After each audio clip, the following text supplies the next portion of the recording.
কিছু সংস্কার করে একটা নির্বাচন দিবেন। ইতিমধ্যে তার উপর নানাবিধ প্রেশার, প্রতিদিনই তার বিরুদ্ধে মিছিল হচ্ছে। উনি যাবেন কোন দিকে?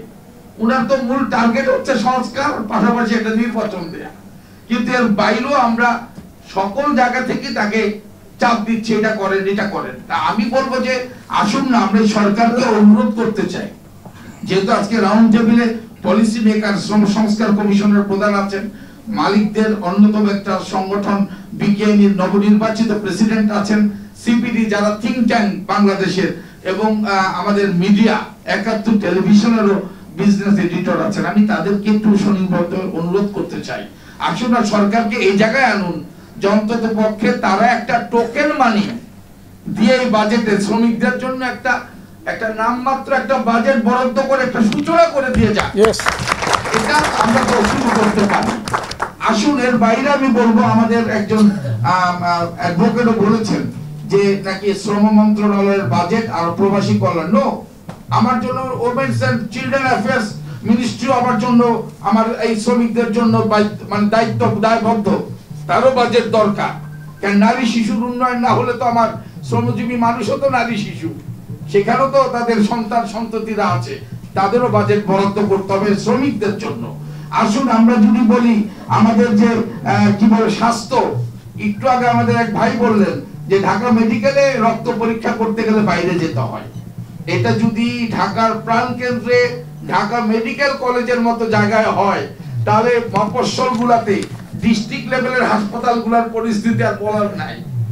আমি বলবো যে আসুন না, আমরা স্বাস্থ্য খাতেও তো শ্রমিকদের জন্য বরাদ্দ দরকার। প্রত্যেকটা হাসপাতাল যাই আছে সেখানে শ্রমিকদের জন্য একটা ডেস্ক তো চালু করা যায়, যে শ্রমিক ওইখানে শ্রমিক শুধুমাত্র গিয়ে টোকেন কেটে সে চিকিৎসা দিবে। আমি বলবো যে পাশাপাশি যে মেশিনারিজ গুলা হাসপাতাল গুলাতে আছে, তারা এই যে অপারেটর বলে যে দক্ষ জনবল নাই, একটা আল্ট্রাসোনোগ্রাফ মেশিন অথবা একটা ইকো মেশিন পরিচালনার জন্য পারদর্শিতা নাই, তাহলে বেতন নিচ্ছে কেন? বেতন দিচ্ছেন কেন? তাদেরকে স্কিল গুলো পড়াচ্ছেন না কেন? এগুলো করিয়ে 24 ঘন্টা যেন সার্ভিস থাকে। যদি 8 ঘন্টা ডিউটি করেও করেন, 3 শিফটে আপনি কর্মচারী নিয়োগ দেন, মানুষ যেন, জনগণ যেন, শ্রমিক যেন তার চিকিৎসা সেবাটা পায়, সেটা তো আপনাদের করতেছেন না। এগুলোর পাশাপাশি আমি বলবো যে আমাদের আরো কয়েকটি বিষয় এখন দেখতে হবে। অটোমেশন, নতুন নতুন মেশিন, আধুনিক মেশিন চলে আসতেছে, শ্রমজীবীরা বেকার হয়ে যাচ্ছে, তারা এখন নিম্নতম মজুরির ঝুঁকিতে আছে। কারণ চাকরি বাঁচাবো না আমি মজুরি বৃদ্ধি চাবো, পরিস্থিতি এদিকে যাচ্ছে, সেই দিকে তো বাজেট দরকার। আমার সাথে আছে এই যে জলবায়ু পরিবর্তনের ফলে আমাদের যে কোস্টাল বেল্টগুলোর যে শ্রমিক, তাদের পরিবাররা যে মাইগ্রেট করে ঢাকায় চলে আসতেছে, আরবানে চলে আসতেছে, তাদের ঝুঁকির জন্য কোনো বাজেটে কোনো বরাদ্দ দেখছি না। আমরা মনে করি যে সরকারকে অন্তত পক্ষে রেশনের কথা বলেছেন, টেক্সটাইল শ্রমিক ফেডারেশন গার্মেন্টসের এই শ্রমিকদের জন্য অন্তত পক্ষে টোকেন একটা রেশন কার্ড দিন। আমি আমার একটা অভিজ্ঞতা বলি, টিসিবির দোকানের যে আপনার রেশন ফ্যামিলি কার্ড, এই মা বোনেরা সকালবেলা 6টা 5:30টায় গিয়ে বসে থাকে লাইন ধরে। ওই যে ডিলার, সেই ডিলারের আবার মাতব্বরি, উনি 9টার জায়গায় 10টায় খোলে, 10টার জায়গায় 11টায় খোলে। আমার মা বোনদের সারাদিন চলে যায় এই 5 কেজি 10 কেজি চাল আটা আনার জন্য।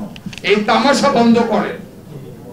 ডিলারের কাছে যাবে, সূর্যোদয়ের সাথে সাথে আমার এই মা বোনদেরকে তার খাদ্য দিবে, সেটাও তো দিচ্ছে না। হয়রানি তো পদে পদে আমার শ্রমজীবী মানুষগুলো হচ্ছে।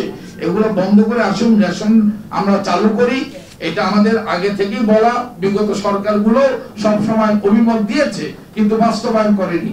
অন্তত পক্ষে ইন্টেরিয়াম গভর্নমেন্টকে আমরা বলি রেশনটা চালু করার জন্য, যে 40 লক্ষ যে শ্রমিক এত বড় একটা রপ্তানি শিল্প থেকে আমাদেরকে বিদেশি অর্থনৈতিক আমাদের চালিকা শক্তি, সেইটার শ্রমিকদের দিয়ে আমরা শুরু করি।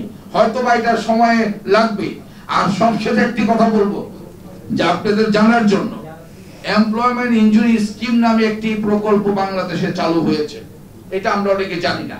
পোশাক শিল্পে বিজিএমই এবং বিকেএমই এর লিস্টেড যে কোনো কারখানা কর্মরত শ্রমিক যদি মারা যান, তার পরিবার, তার প্রথম সন্তান এবং তার স্ত্রী অথবা স্বামী, পরবর্তী উদাহরণ হিসাবে আমি 30 বছর বয়সে অ্যাক্সিডেন্টে মারা গেলাম, কারখানার ভিতরে কোনো দুর্ঘটনায় মারা গেলাম, অথবা রোডে কারখানায় আসা যাওয়ার পথেও আমি যদি কোনো রোড অ্যাক্সিডেন্টে মারা যাই, সেই পরিবারের জন্য পরবর্তী 30 বছর পর্যন্ত আমাদের এখন একটা ইন্স্যুরেন্স স্কিমের মাধ্যমে আমরা টপ আপ অলরেডি সরকার থেকে এটা দেয়া হচ্ছে।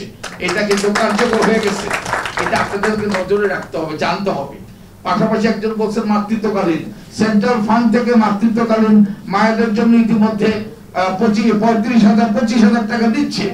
আজকে একটা বোর্ড সভায় উত্থাপিত হবে, পিতারাও এই দাবিটা করতে পারবে, ম্যাটারনিটির পেমেন্ট চালু করতে। আজকে যদি আমরা বোর্ড সভায় 3:30টায় মন্ত্রণালয়ে আছে, আমরা সেখানে যদি অনুমোদন দেই, হাতেম ভাই সে বোর্ডে আছেন, আমিও আছি, আমরা চাইবো ওইটাও চালু হবে।